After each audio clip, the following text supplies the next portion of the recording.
Here we are back in Parkersburg, West Virginia at the Grand Central Mall. This is the only mall in the area, and I'm pretty sure it's always been the only mall. Correct me down in the comments below if I'm wrong. Parkersburg really isn't all that big of a place at only 160,000 people. I really liked how they had this mural on the front of the mall entrances done by a local artist. That was kind of a nice touch and wasn't there the last time I visited. So let's head inside and take a look at the mall. I've been to this mall before, and from what I can remember, it was just bland, boring, and unmemorable. But my opinions were about to change. We're going to take a look at the mall directory, and as you can see, there's just nothing special about the design of this mall. I mean, the layout of it is just kind of boring with that one long, huge corridor. But what the mall lacks in layout, I think it'll be forgiven by their food court because it's pretty nice, and we'll get to take a look at that later on in the video.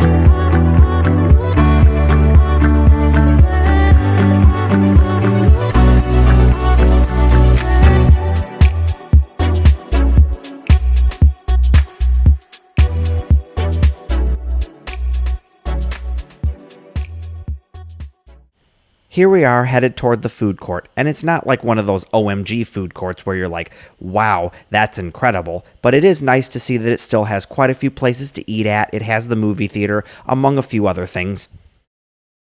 This place kind of confused me. It's so tiny. How do they fit the arcade and laser tag inside of here? I'm kind of scratching my head.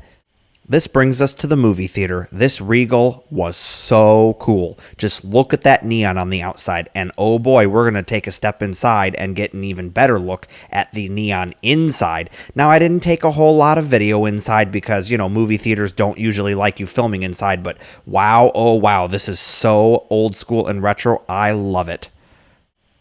While visiting this mall and supporting its amazing food court, we did decide to stop by Auntie Anne's and grab a bite to eat and support the place.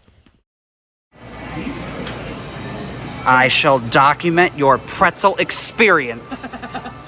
She looks so excited. I mean, that's fine. I don't care. So I'll probably just do that because it's the same thing, just in a different shape. Get the pretzel dogs. Have you ever had those? Yeah, My mom says they're amazing. So let's get into the mall's history. The mall would open in 1972 and would be the only enclosed mall in the Mid-Ohio Valley region. At the time of its opening, the mall would include the Diamond, a branch of Associated Dry Goods, JCPenney, Sears, and a G.C. Murphy dime store as its anchors. In 1983, the Diamond store would close and be converted to Stone & Thomas, which in turn would become Elder Beerman after the store and Thomas chain would be acquired in 1998. Later on, the mall would acquire a Farmore, which is a discount pharmacy chain. 1993 would see the mall being acquired by Glimcher Realty Trust. And 3 years after that, $8 million would be invested in the mall for an expansion, which would bring a food court and a new movie theater. Phase 2 of the expansion would see a Profits added, which is now Belk. The Farmore Discount Pharmacy would close in 2002, becoming a Steve & Barry's. And we all know what happened to Steve & Barry's for those of you that follow my channel and are into malls. Steve & Barry's would close in 2008 along with all of its other stores. And the Steve & Barry's location is now Dunham Sports. Unfortunately, the Elder Beerman would announce its closing on November 28th of 2017 as it liquidated all of its stores. The Elder Beerman would be subdivided into the very first H&M store to enter West Virginia.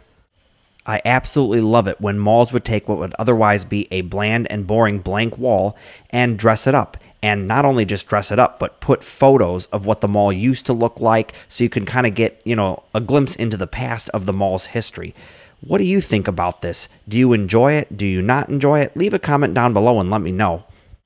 With all the stores and anchors closing left and right, you're probably wondering where Sears fits into this, because they generally don't last very long. They're usually one of the first anchors to close.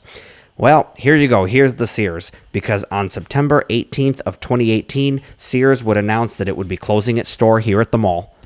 Shortly after, the Sears would be demolished for a set of outline tenants. And I say outline tenants, some of them you can actually access from within inside the mall, but then some of them you have to actually go outside and kind of walk, in the parking lot to get to them. There's not actually a mall entrance. This would include TJ Maxx, Home Goods, PetSmart, Ross Dress for Less, and a Party City, which is in its closing sale right now, and by the time you watch this video, will be permanently closed.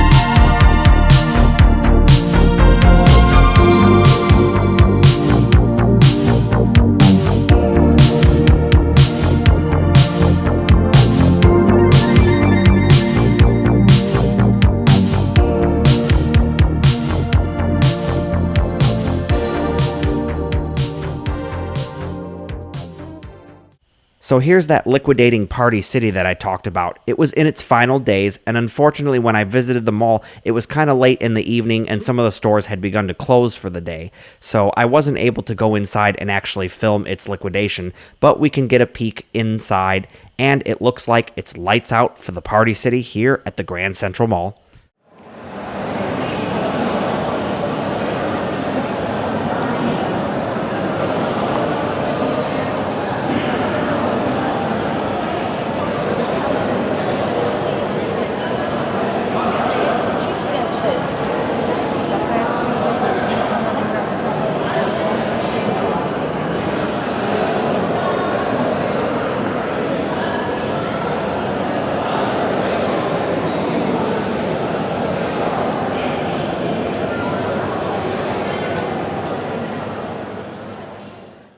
This is the Classic Plastics toy store, and it has some amazing hidden gems inside. So come along, because I love this type of store. Anytime I see one of these in a mall, I'm just like, ooh, I got to go in and see it and see what awesome things they have.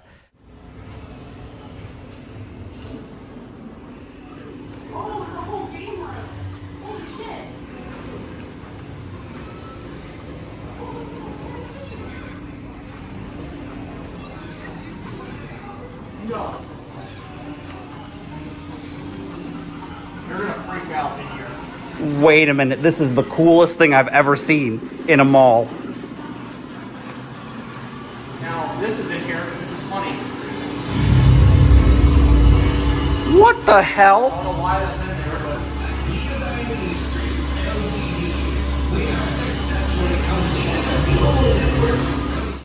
Thanks for coming along to check out the Grand Central Mall here in Parkersburg, West Virginia. I do content like this each and every week. Like, comment, subscribe, and I'll see you in the next one.